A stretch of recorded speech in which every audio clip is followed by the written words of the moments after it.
के पलंग पर पलट गेलै गे घूंघटा उठा के पिया सट गेलै गे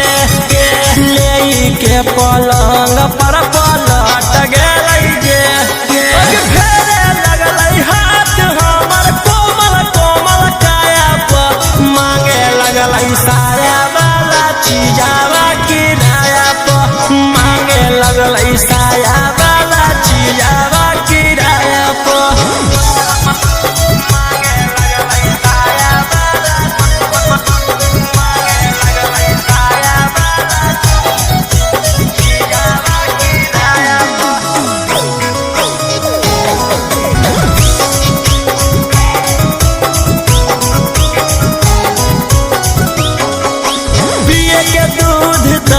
पी के अइलै है दारू दारू ही में हरारू बाकी बुझे उ बाजारू